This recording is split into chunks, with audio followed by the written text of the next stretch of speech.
Very good evening, sir. Thank you so much for being along with us. Very good evening to all of you present. Warm welcome. This is session 3 of the second season of Knowing the Real, Doing the Right. The first season of Knowing the Real, Doing the Right, we had the Independence Day special addressed by Dr. Sandeep Shastri. Presently, today is auspiciously Civil Services Day. And celebrating Civil Service Day on April 21st. Here we are with this third session of the second season that we are celebrating. And we are today discussing most important national issues that are around us and specific benefit to those who are attending interviews which are ongoing. Interviews, sir, have started already and will continue till May 25th. Without much delay, we will take ahead the session, sir. You can, as per the format you followed last year also, you can start on the issues and then we'll keep it open for the questions also. Okay. And we will take it ahead, sir. Thank you. Thank you, Prashant. It's always a pleasure to come back to a platform where Prashant is involved. I was privileged to call him a student, and now it's wonderful to see him train those who are preparing to become civil servants. And I hope and wish and pray that each of you in a few years from now will be celebrating Civil Service Day as civil servants yourself. I know in every state capital there has been a function of Civil Service Day organized. It was done in Bhopal also, where all the civil servants came together for a discussion session. So I hope in the years to come, all of you will be participating in similar discussion sessions. Now, there were a few themes which were identified by Prashant for me to dialogue with you all in this Knowing the Real, Doing the Right session. I can see clearly 6 themes. I must take a insurance policy for the 7th theme. The 7th theme is the 7th theme is Criminal Procedure Identification Bill. Now, being a person who is not a lawyer, I'd like to skip that issue and leave it to an expert to talk about. But all the other issues are something which are part of my work experience, so I will talk about it. Starting with the national education policy reforms. I think every civil servant, prospective civil servant, should be ready to answer questions on NEP. Now, to start with the acronym, I think it's important to emphasize, and I don't want you all to do the mistake if you get a question on this. NEP is not New Education Policy, it is National Education Policy 2020. Sometimes people erroneously say New Education Policy. It's not New Education Policy, it's National Education Policy. I will not go into background. You all know that there was the Kasturirangan Committee which framed this National Education Policy. And the government took the decision to implement it in 2020. Soon after the 2019 election victory, one of the early decisions that this government in its second term took was to implement the National Education Policy. Now, when we talk of the National Education Policy, there are 2-3 things you need to bear in mind. Suppose you are asked a question on this. There is always a difference between what the policy says and how the policy is implemented. It was Nani Palkhiwala who said years ago that in India, we have no dearth of policies. The challenge is implementation. I remember what he exactly said. We have too many laws and too little justice. We have too many policies and too little action. We have too many schemes and too little welfare. This is paraphrasing what Palkhiwala said. So I will make a distinction between what NEP promises and what the NEP would be able to implement. One of the things that the NEP promises is that it wants to make the learning process a fun process. A learning process should be fun. Learning process should be realistic. Learning process should be practical. Now, that is what the national education policy focuses on. That can we be practical in our approach? Can we make learning fun? And can we make learning relevant to the lives of the people who are going through the learning process? If we talk about higher education, the national education policy talks about interdisciplinarity, which means we should not be stuck in our silos. Somebody doing, let us say, BSc degree with, let us say, biotechnology, microbiology, and let us say biochemistry, he or she should have the option to take certain courses from disciplines other than sciences. He or she should have an option to take courses which are interdisciplinary. Basically, because the argument is simple. Higher education, a degree, is not for a job, but a degree is to get you the skill sets which would help develop your personality. And then getting a job does not become a challenge because you have the skill set before. We use a word very often nowadays, 360-degree vision. Now, one of the aims of the NEP is to provide a 360-degree vision to any learner who goes through that process. So in higher education, the focus on interdisciplinarity, the focus on going beyond classroom learning, and also classroom learning should not be focused on lecture-based learning. We need to use multiple methods of learning in the classroom is what the national education policy suggests. This is not just for higher education, this is for school education also. The whole focus on group work, the whole focus on discussion, the whole focus on brainstorming. Now, this is what the national education policy recommends. To just give you an example, and we are going to discuss this a little later, one of the projects they want school children to do, I think in the 7th grade or 6th grade, is a project on love for languages, where a student is not taught a language, but then you collectively do a research project in trying to explore languages. No examination, no marks, no grades, but then this is a project work which is made compulsory for students at the school level. Now, this is just an example I'm taking of how you want to make the learning process fun for the learners. Now, also, when you come to higher education, one of the things that is done is a 4-year degree. They want to encourage a 4-year undergraduate degree, but they have, of course, put a condition that only students who have a GPA of 7.5 at the end of their 3rd year are eligible for doing that 4th year. And the 4th year will be exclusively a research-based learning, where you will take up possibly a small dissertation project, and you will be given a honors degree at the end of 4 years. If you leave at the end of 3 years, you will get a plain degree, and at the end of the 4th year, you will get an honors degree, is what the national education policy suggests. I'll make one final point and then leave it for any questions on that, which is the national education policy suggests what is called multiple points of entry and multiple points of exit, which means a student can leave at the end of 1st year, end of 2nd year, end of 3rd year. That's perfectly all right. You can leave at the end of the 1st year and get a certificate. You can leave at the end of the 2nd year and get a diploma.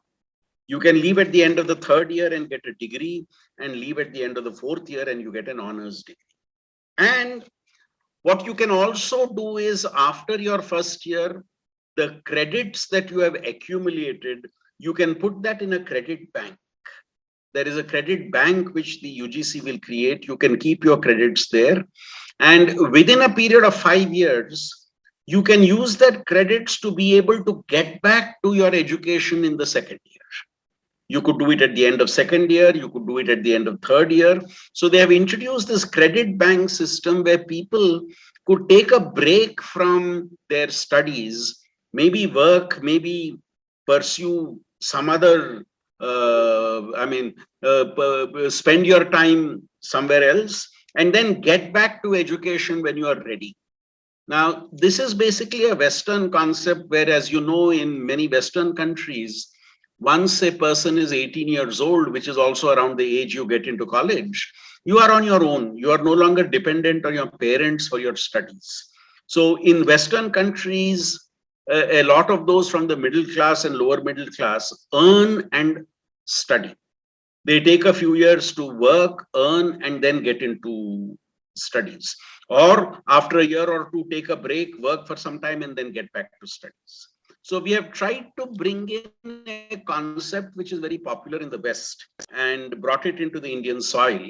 Now, my only problem with that is, does that fit into the Indian social system? If you ask now, in the Indian typical middle class, lower middle class, upper middle class, business class, rich families, parents see that they have a responsibility to get their son or daughter educated. I'm sure most of you would have heard this from your parents. Study as much as you want, as long as we are there, and then look for a job.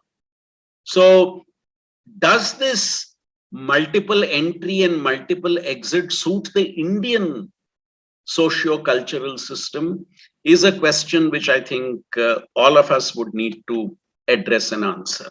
But let me stop here, because I've already taken around 15 minutes to discuss this first theme.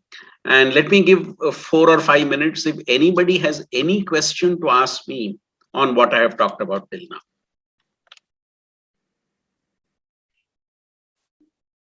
So the session is open for questions. You can unmute yourself and also ask your questions. Also, you can type in your questions on the chat box, which I'll probably read out, and sir will answer these questions.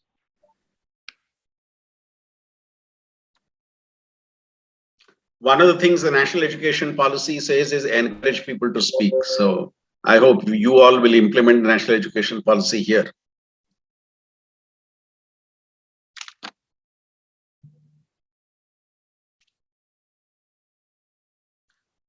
Especially those who are preparing for the face-to-face interviews which they are going for. I think it's an important point to be able to articulate your views.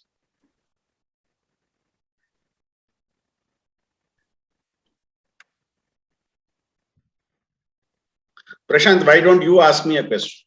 Yes, sir. So, one of the very important aspect when it comes to new education, the national education policy, is specifically in terms of how effective would be the teachers training part, because that also would become very critical. And are we ready at this point of time to implement? Because Karnataka in all ways seems to be the first state to be implementing the national education policy. So is the infrastructure ready and specific to the teachers training? Great point. Great point. The national education policy says the heart of all this reform, the nucleus of all this reform, is the faculty, is the teacher. Because unless the faculty buys into this new approach, none of these changes are possible. So a lot of investment needs to happen in the training and familiarization, orientation of teachers to the requirements of the national education policy. Secondly, let's also remember, national education policy, everything does not need to be implemented in the first year itself. The national education policy concedes that to bring in all these changes, it could take anything from 10 to 15 years. The national education policy concedes that some of these changes may actually come about only in 2030 or 2035, finally. So it's not that it's an overnight change. Let me just take an example. They say there will be a threefold classification of universities in the future. research intensive universities, teaching intensive universities, and autonomous degree giving colleges. Now, this they have said will not happen tomorrow, day after tomorrow. This will happen phase by phase because we have to be ready for this. And they are looking at doing this 2030, 2035. So there are milestones which are laid down for implementing different things, and everything is not expected overnight. We seem to be in a race to say we are the first state, we are the second state, we are the third state, we are the fourth state. And one of the dangers that I'm seeing in this rushing is national education policy talks about flexibility. But if you look at what some of the states are doing, they are bringing in rigidity. That this is what you have to do, this is what you have to follow, this is major, this is minor, this is this, this is this. They are given a blueprint to every colleges, to each of the colleges or universities. Now, this goes against the very spirit of the NEP. NEP talks about flexibility. But one of the points that NEP makes is regulation will be light but tight. Great sentence. But if you look at some of the things that are actually happening on the ground by governments, what should be light is being made tight, and what should be tight is being made light. The national education policy talks about flexibility. What have you brought in? Rigidity. So I think that's why I said there is always a slip between the cup and the lip when you go from making of a policy to an implementation of the policy. To a certain extent, we may be taking one step backwards and one step forward and two steps backward on this. Prajwal asked, does the NEP help in the overall development of a student in fields? Now that is the goal. The goal of NEP is a learner must enjoy the learning process, benefit from the learning process, and be able to apply his or her learning to the real life world that he or she sees. In higher education, in fact, one of the principles of NEP is not more than 50% of your undergraduate courses should relate to the main domain that you are studying. 50% of the courses should be outside that domain. Upendra is raising another question now that UGC says that they will allow a bachelor's degree to apply for PhD via college entrance or UGC NET as criteria. Will it, now, Prajwal, let me clarify this point. The UGC says there will be a 4-year degree. Undergraduate degree will be 4 years, can be 4 years.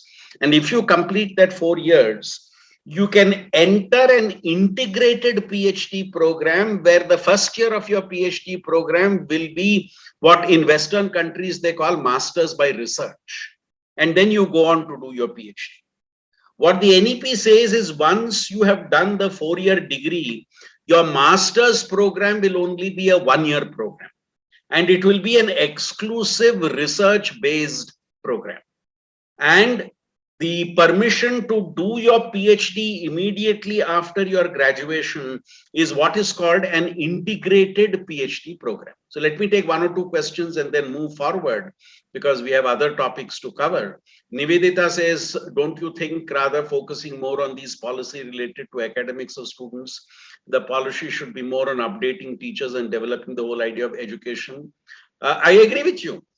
Now, I've often done this exercise. How many parents would want their children to be a teacher? I rarely see hands going up.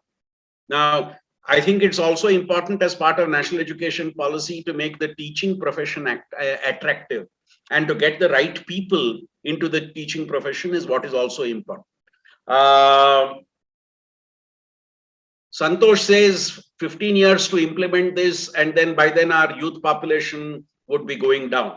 Now, Santosh, I'm not saying we will wait for 15 years to implement it. What I'm saying is phase by phase implementation will go on, and within 15 years, the entire implementation will happen. I would say we are being a little unrealistic by expecting all the changes in one time or in one go itself. Remember what Kasturirangan said, the new education policy is a disruptor. Disruption requires a phase-by-phase implementation. Okay, last question I'll take, Amarnath's question, where Amarnath asks, one of the criticisms of NEP is that implementation, selling or purchasing of grades come. Now, Amarnath, no education policy can stop the selling and buying of degrees and grades. That is a totally different debate that we need to have. How do you ensure transparency in the regulatory system that prevents malpractices from happening? And that would be a totally different debate, which I will not deal with here. Now, let me come to the second point of discussion, which is the hijab ban and constitutional perspective versus religious practice. Now, I would start by going with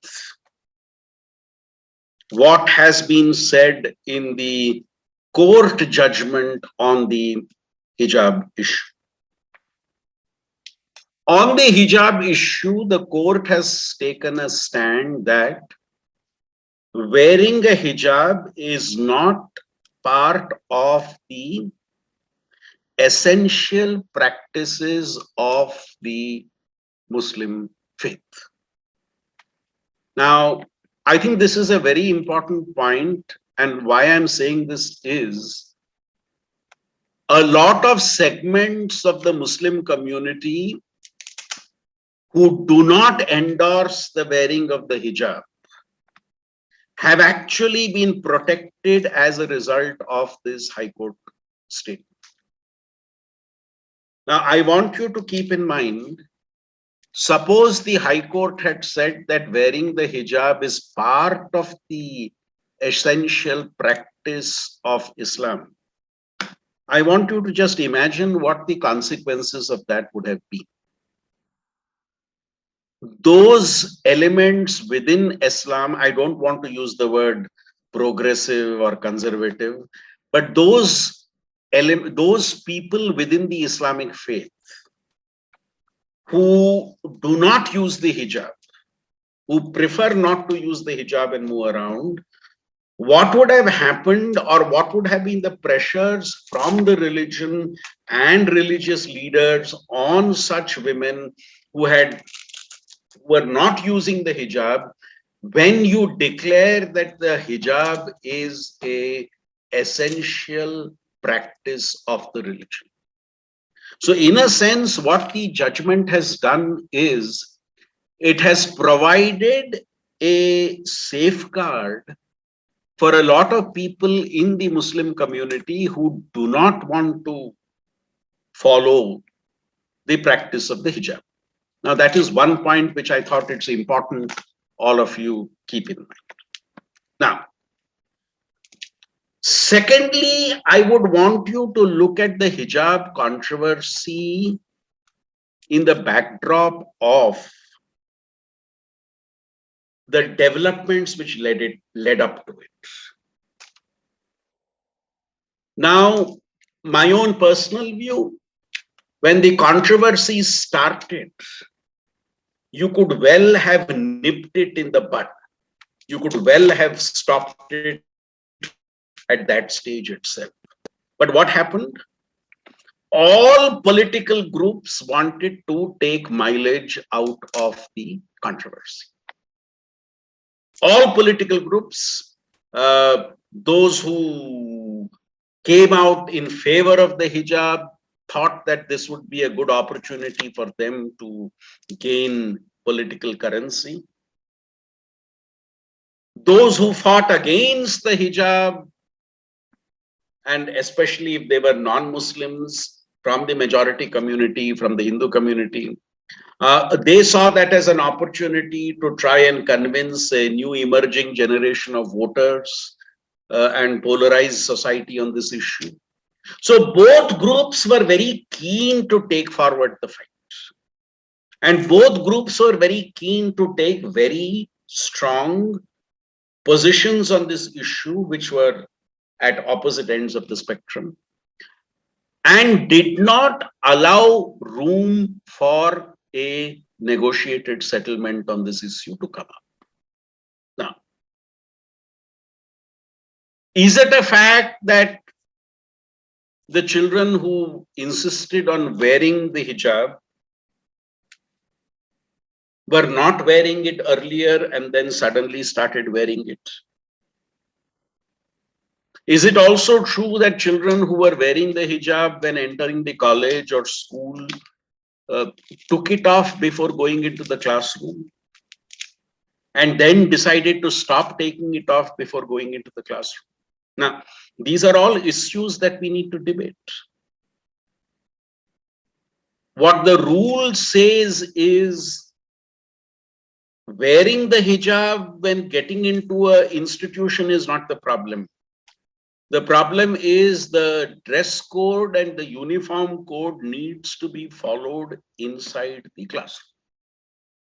In the classroom, that hijab should not be worn when you come out. I have seen in all institutions I have worked, girls coming to the college wearing a hijab, wearing a full burqa sometimes, getting into the institution, going to the change room, taking off that, and then not using anything to cover the face when going into the classroom. And when leaving the campus again, you put on the dress and go. Now, I have seen this practice for several years in institutions. So, has this controversy emerged because of the polarization that you see in society? Both a majority polarization and a minority polarization. You see a minority polarization because of a perceived threat. I'm using the word perceived, because a perceived threat to their identity. So many things you did not do in the past, you wanted to do because you now say it's a question of identity. You are also allowing children to come under pressure to be able to be requiring to follow this because of family pressure, community pressure, and the like. And on the other hand, you have this majority consolidation where you say this country is majorly following a particular religion, and why should this concession be made to a minority group, especially a minority group whose population is growing. Now, these are the arguments that are made there. You see what happened immediately after the hijab controversy when some girls insisted on wearing the hijab to the college. Next day, you have another group wearing a saffron shawl to the college. Now, so reaction, counter reaction, counter reaction, and then it spirals out of control. And when it spirals out of control, remember, you have people who have taken very, very clear positions on this issue and who will not backtrack then, who will not backtrack after having taken such a position. So ultimately, I would say it has not become an issue relating to the hijab. It has become today a bone of contention between two contesting ways of thinking on the issue. The hijab has gone to the background. Other issues have today come to the forefront in terms of religious identity. So I would still say the best position to go back to is the original position. I think if a girl or a woman wants to wear it when getting into an education institution, that should be fine. And what should not be possibly allowed is in the classroom, that should be worn. What should not be allowed is wearing that in the classroom. That, I think, would be a fair a norm that you impose with regard to the hijab. So this is where I would stop the points I would like to make on this. But if anybody has any questions, please feel free to raise those questions. Remember, as I have been speaking, I have used certain terms which those who are appearing for the interview should carefully use. I have used words like perceived, I've used words like alleged, or I've used words like believed to be. And that's very important that you use such terms, especially when you're talking of very, very emotive issues before a court. It's not that I'm saying you don't state your points, but your point should be so stated in a very persuasive language, is what I suggest. Yes, quickly, any questions before I move on to the next thing? Prashant, any questions from your side to start off with again? Should judiciary have a say specifically on these matters, sir, and how far the judiciary can go on defining every such thing that can come of it? Now, political players have found it convenient to leave it to the judiciary. You see, it's not that the judiciary should intervene, but what has happened is political players have tossed the ball to the judiciary's court. And I'm not just talking of hijab. You see all controversial issues. What do those in power say? We are doing this because the court has told us to do it. So we are not doing this. We are doing this because the court has directed us to do it. So political players are taking refuge under the guise of saying that this is a court directive that we are trying to implement. So why is it that the court is being required to intervene on each issue? It is simply because different political players are pushing the issue to the court because they don't want to take responsibility for having taken a stand. They find it more convenient to say, we will do what the court directs you to do. So this is a byproduct of political parties not wanting to take a responsibility for a stand. And this is not new, Prashant. Go back right to the Mandal Commission implementation. Ultimately, the court had to intervene and take a stand on OBC reservation. That reservation cannot exceed 50%. And then all political parties said, no, you see, what can we do? We wanted to give reservations, but the court is coming in the way. So it becomes convenient for political parties to pass the buck to the court and believe that the court is insulated. Santosh, what do you mean by is there a provision to protest against a court order? Now, remember, you can criticize a court judgment. However, you cannot impute motives to the judge for having taken that judgment. Now, this is an important distinction that needs to be made. There are several writings which are critical of the judicial judgments. But of course, you have to use the right language when being critical. If you open newspapers, you will find several articles which are critical of court judgments. However, in your criticism of court judgments, you cannot impute motives to the judges as to why they took a particular stand. That would be then considered as a contempt of the court, and that could lead to legal proceedings against you. So there is no ban or bar on saying that there is a miscarriage of justice or saying that justice has not been done in this case. I think people are free to say that. What you are not free to do is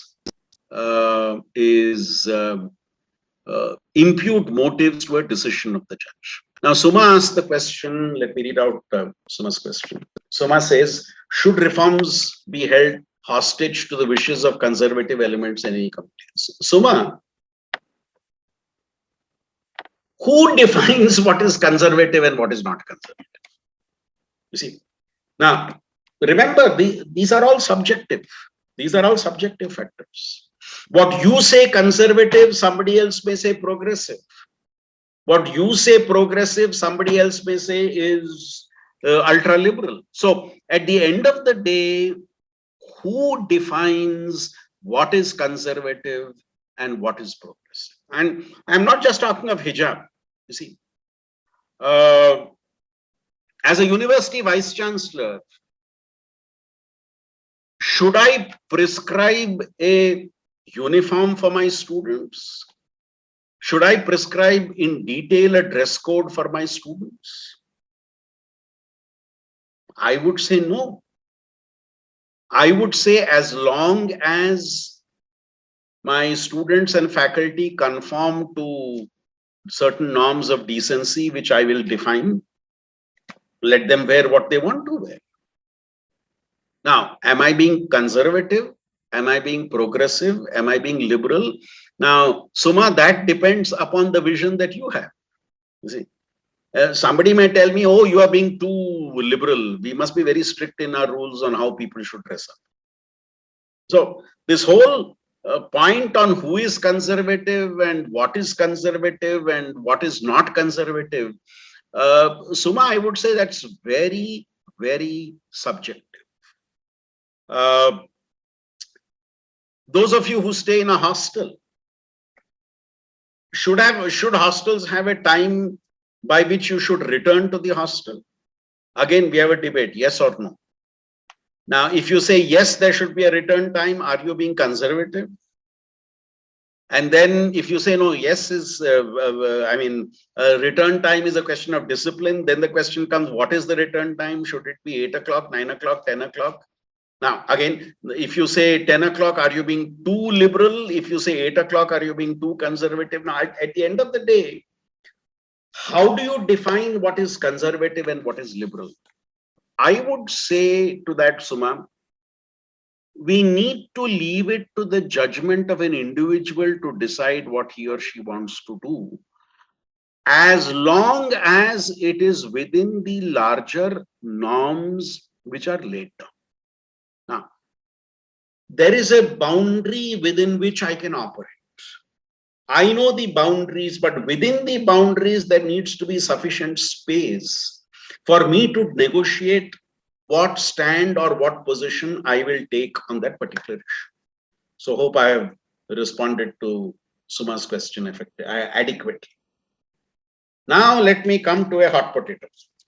Let me come to a hot red potato, which is governors, linchpin, or agents of center. Now, if there is any office that has been controversial in India since independence, it has been the office of the governor. Let's make no bones about this. And let me add my second caveat at the beginning itself. No political party which has come to power at the center, no political party which has come to power at the center has not misused the provisions of the governor's office. Every political party that has come to power at the center has misused the governor's office. Now, 2-3 points. No doubt, governor's office is a relic of our colonial past. Most of the provisions relating to the governor's office and his appointment powers, all that, are taken from the Act of 1935. 3 points. If you read the Constituent Assembly debates, there were 3 points on governor's office. 1, who should be made governor? Who should be made governor? There is the very antiseptic provisions in the Constitution on that, and lakhs of people can become governor based on that qualification. Age, citizen, all that stuff. But if you read the debates of the Constituent Assembly, Jawaharlal Nehru and Ambedkar make this point at different places. Governors will be eminent persons, as far as possible, not from the field of politics. And even if they are from the field of politics, they would have retired from politics long back. This is what Nehru and Ambedkar say in the Constitution. This has been followed in its breach. A study that I did of governors from 1950 to 2019, I did a study for that entire 69-year period, showed that 80% of those who have been appointed as governors were former politicians. Not just they were former politicians, certain governors went back to politics after becoming governor. If you look at today's Lok Sabha and Rajya Sabha, there are many former governors in both the houses. So, this logic that governorship should be for eminent people who have nothing to do with politics as far as possible has been breached very badly. Point number 2. Governor is appointed by the President of India, as you know, on the aid and advice of the Council of Ministers.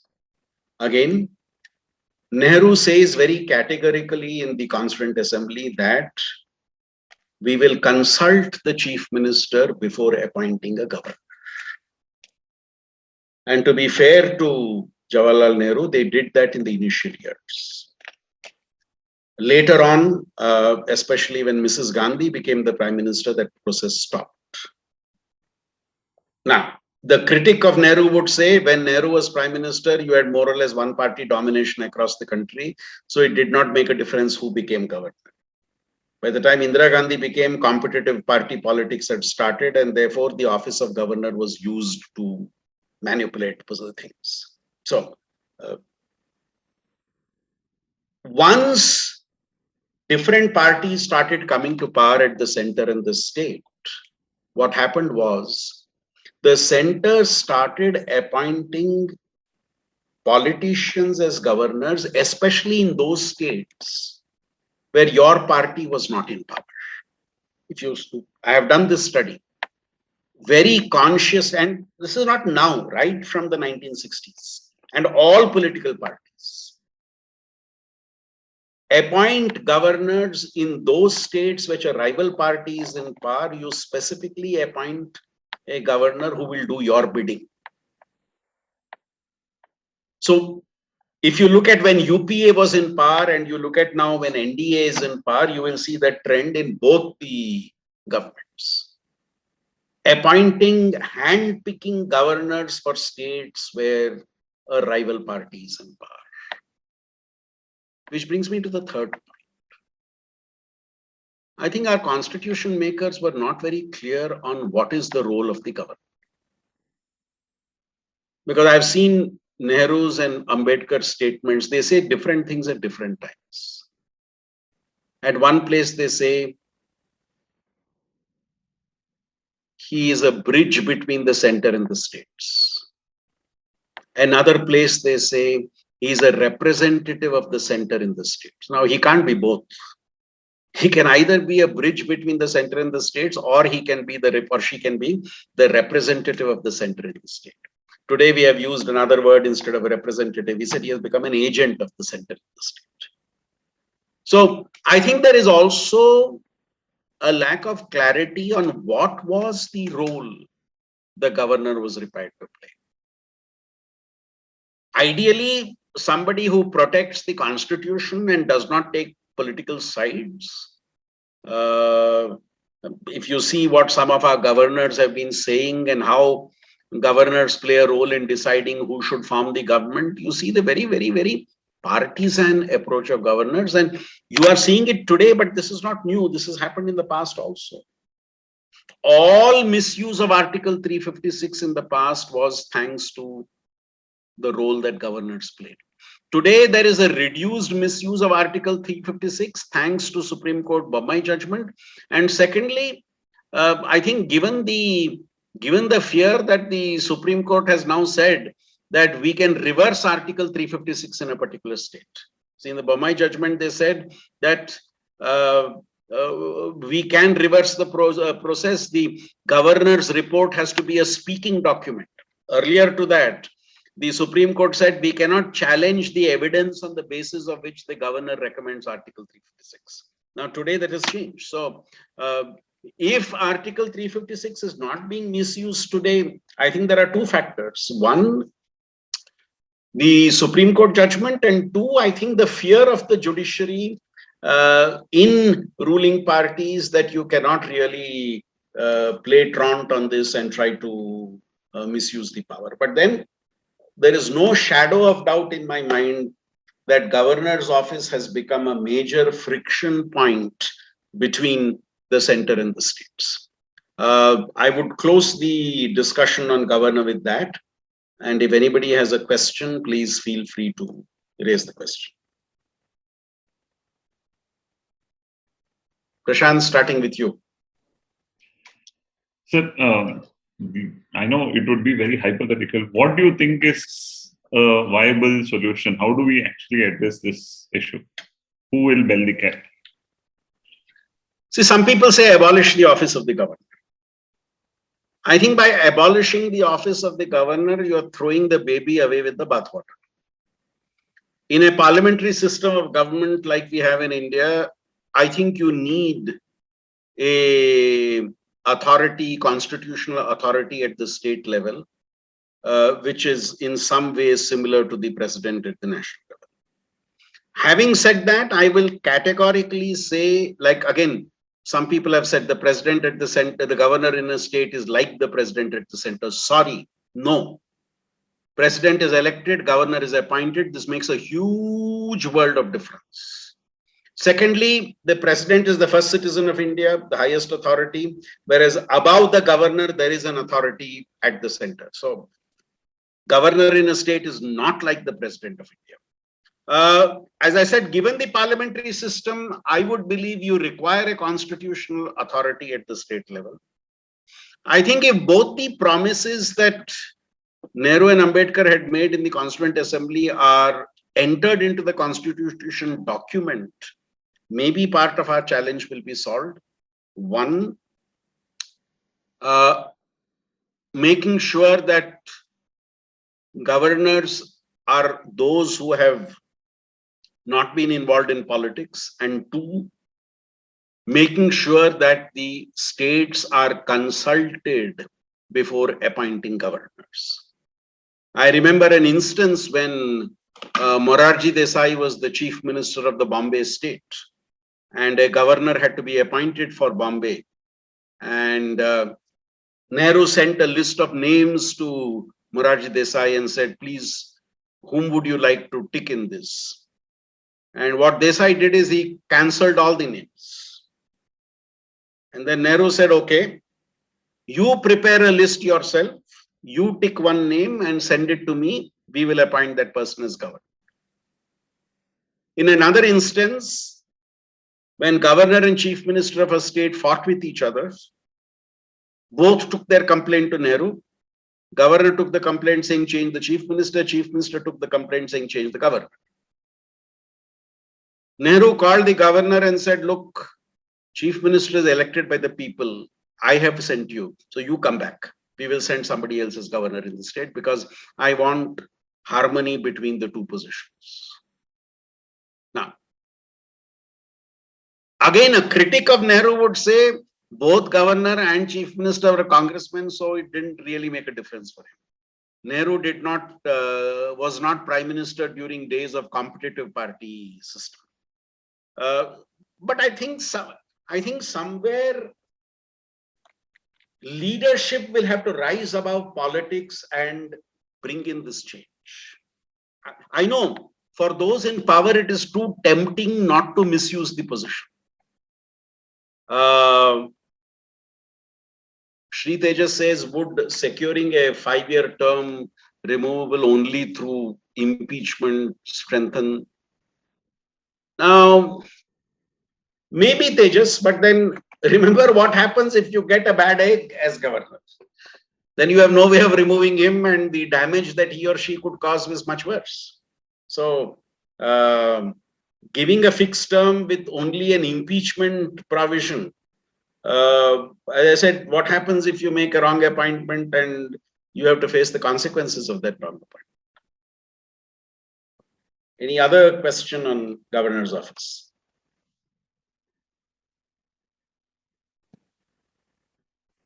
Okay, let me move on to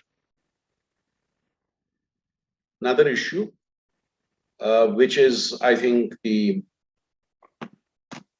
debate on Hindi. Now, like other emotive controversies, this is also a very emotive controversy. Let me give you a background. I don't know how many of you are aware of this. The article on official language of the Union was the last article to be adopted by the Constituent Assembly. They could not postpone it any further because the Constitution had to be adopted. And this was the last article adopted. And it was a compromise article.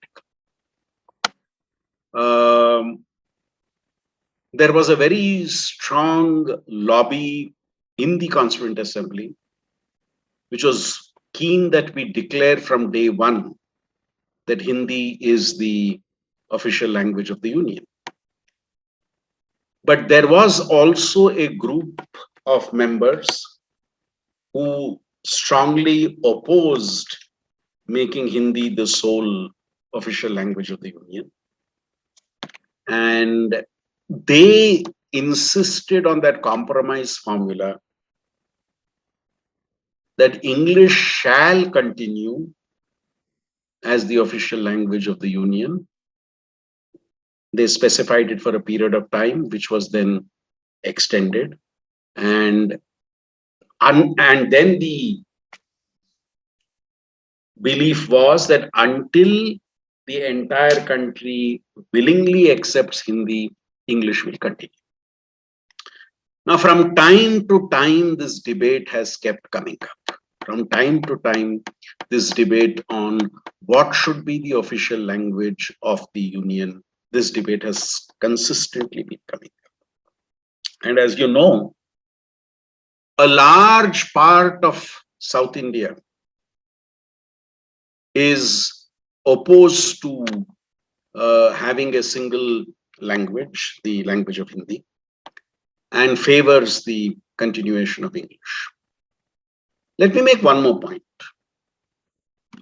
During the Constituent Assembly debate, Rajagopalachari suggested, let us make Hindustani as the official language of the Union, which means not your pure Hindi, but Hindustani as spoken all over the country. And Rajagopalachari suggested, don't have it in Devanagari script. Let everyone write Hindi in their script, which will become more acceptable to people. But then those who favored Shuddh Hindi said no, in the Devanagari script. And therefore, Rajagopalachari's proposal was not accepted. Now, today an interesting debate has come up that we should not have a foreign language as our official language. That like our states have the regional language at the state level, we need to have a Indian language as the official language at the national level. Now, let me share with you my take on this. Prashant knows this. I'm equally good in speaking English, Hindi, and Kannada. I can read, write, and speak all the three languages, and with reasonably the same degree of fluency. Now, I am in a state which is a Hindi speaking state, and most of the time when I speak on public occasions, I use Hindi. And the fact that I'm well versed in Hindi makes it easy for me to use Hindi. But the point that I would like to make is, has the opposition to Hindi become a symbol of opposition to North India domination? This is my question. Has the opposition to Hindi become a opposition to North India's political domination in the country? This is how the anti-Hindi agitation started in the 1960s, especially in Tamil Nadu, where you saw imposition of Hindi as a imposition of North India over South India. Now, this is important to answer. So, is it a opposition to what a language represents rather than the language per se? Secondly, has the Hindi speaking India been more accommodating in the rest of the country accepting Hindi, or has the rest of the country seen or feels that this language is being imposed on us? I remember I have been in Bangalore for 40 years. 2 years ago, when I went to the market before COVID to buy something, I still remember this vegetable vendor having a fight because a person next to him was saying in Hindi, "How much are these vegetables?" And this fellow was replying, "I don't know Hindi." And then she got upset and said, how is it you don't know Hindi? It's the national language of India. And she said, "Look," the shopkeeper said, the vegetable seller said, "Look, I don't want all that from you. You want the vegetables, speak in the language I understand." This lady went away in a huff. And then that shopkeeper is telling me, "Sir, ನನಗೆ ಹಿಂದಿ ಬರ್ತದೆ, but ಯಾವ ತರ ಅವ್ರು ಮಾತಾಡಿದ್ರು ನಾನು ಹಿಂದಿಯಲ್ಲಿ ಮಾತಾಡ್ಲಿಕ್ಕೆ." Now, so has the opposition to Hindi become an opposition to what you think is domination? Like, as somebody whose mother tongue is Kannada, I know Kannada. I learned Kannada at home. I learned English and I learned Hindi because I lived for many years in North India. So I know, of course, I know more than 3 languages. I know 1 or 2 more languages, but at least 3 languages I know. But if your mother tongue is Hindi, what do a lot of people say? I learn Hindi. I don't want English. I don't want a third language also. So while non-Hindi speaking, those who don't have Hindi as the mother tongue are slurring more than 1 language, but those who have Hindi as a mother tongue, are they making an effort to learn a language other than Hindi from a different style and script? I jokingly tell my Hindi friends that for a Kannadiga, in terms of language, Hindi is as alien as English. Now, would this fanaticism of the Hindi speakers be the cause of the problem? I think a lot of people who don't have Hindi as their mother tongue would have been more accepting of Hindi if they felt that it is not being forced down their throat. If there was more congeniality in the way you got people to accept the language. So this is my take on the problem, on the point, and I'll be happy to answer any question on that. Sir, in terms of probably not being politically correct or not using the right terminologies, don't you think the opposition is also because of a larger political imposition of Hindi, or because of the majoritarianism that is prevailing at the center? Taking examples to the way now ministers are purposefully trying to answer all questions only in Hindi, though they know very good English or other language also. A small example from a civil services perspective. I have written exams for quite some time. I've been in the field from now. There were first 5 years when I was writing exam where the first page would be English, the first page would be questions in English, and then followed by Hindi. But now, consciously from 2015 and onwards, the first page of instructions is in Hindi, and the first questions will be in Hindi and then in English. So this is a very conscious attempt if we try to understand the other, and that probably, even for somebody like me, also brings in a quite enraging point. So what is that we see through? Prashant, you are 100% right. I go back to the point I was making. Let me share this with you.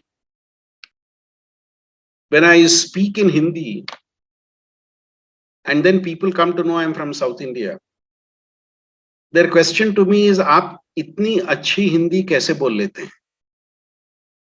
And I joke with them, am I doing a crime by speaking good Hindi? Rather than appreciating what I'm doing, you are raising a question mark as to how do I speak Hindi so well. Now, my point is, I would have been happier if there was an acknowledgement of the fact that somebody who had Kannada as his mother tongue speaks Hindi well.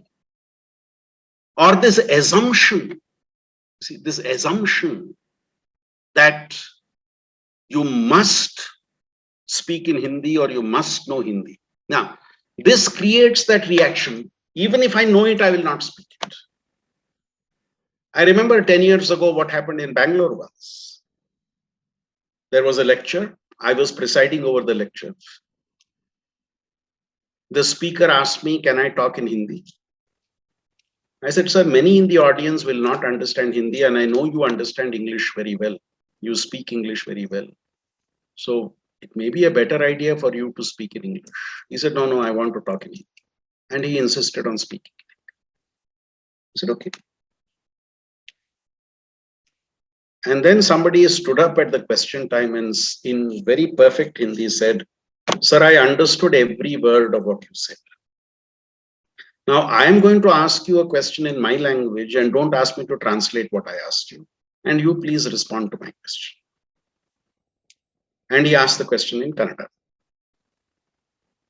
And now that person turned to me and said, Kya bola inhone? I said, sir, he has said that I shouldn't translate what he has said. Now that person's contention was, you spoke in your language. I didn't ask you to translate. I spoke in my language. Now you don't ask me to translate. See, when I go back, Prashant, to my point, when language is seen as a vehicle of domination, you don't accept the language. You rebel. Don't tell me that in Tamil Nadu people don't understand Hindi. They do, but they want to make a point. They want to make a point of opposition to a language domination. See, that is the larger question.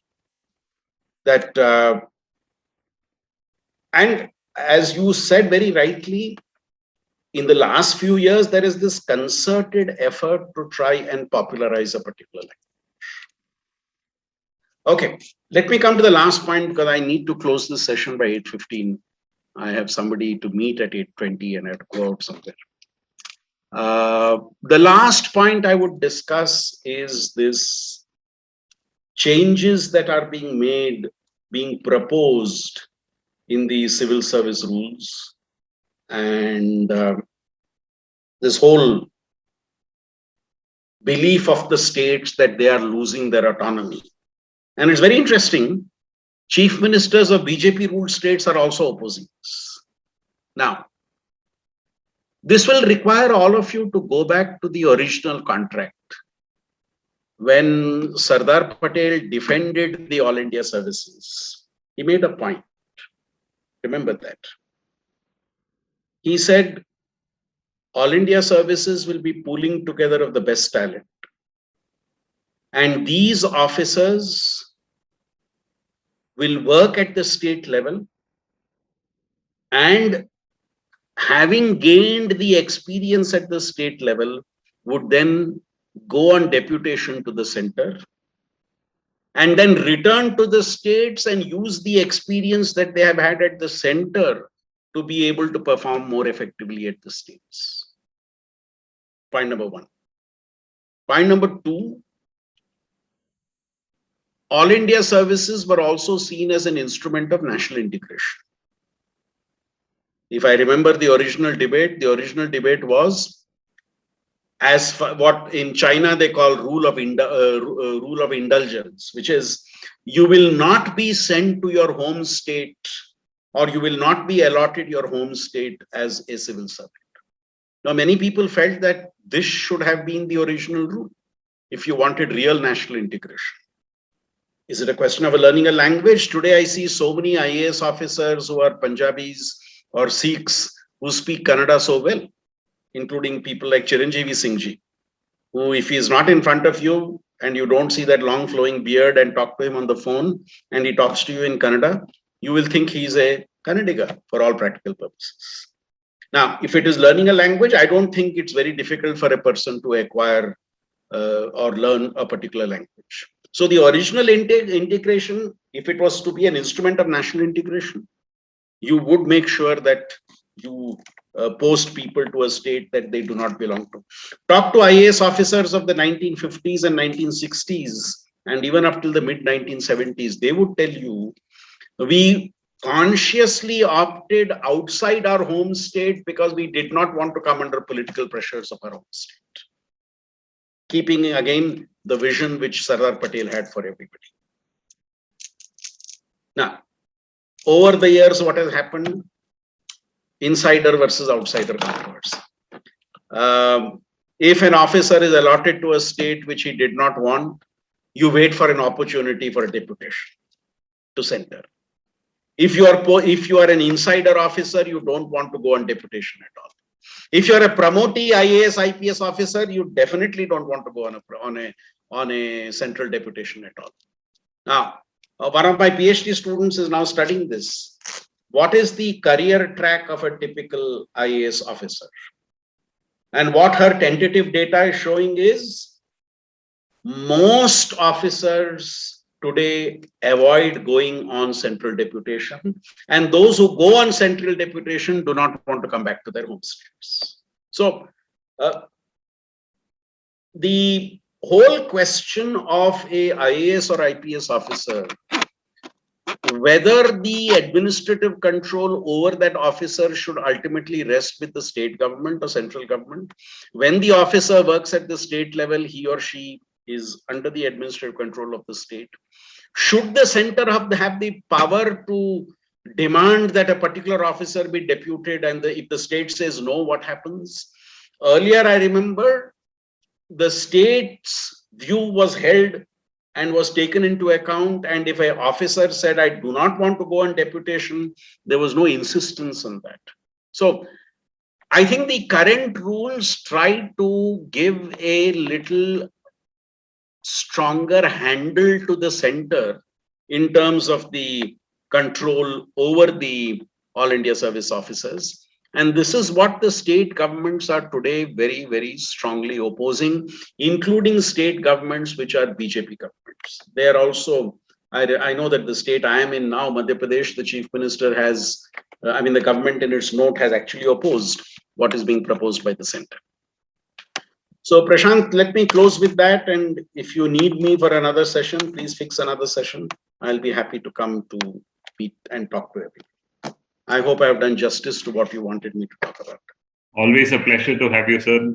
Justice more than said, every word, and specifically for students of aspiring civil servants and all those who are attending interviews this time, the right language to be used and the right perspective to be taken, especially on issues of controversy, which needs a lot of the balance and diplomacy. Thank you so much, sir.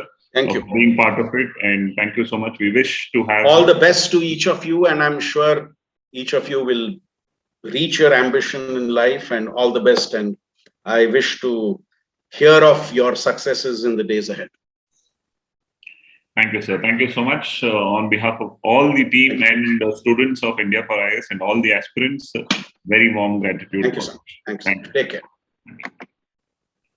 So thank you to all the participants of the show also. It was very heartful to have all of you and ask questions. Thank you so much for being part of it. And many more such sessions will be coming up. This is series 3 of the second season of Knowing the Real, Doing the Right. Hope to see you all for the next series again. See you all. Good night. Good day. Thank you so much.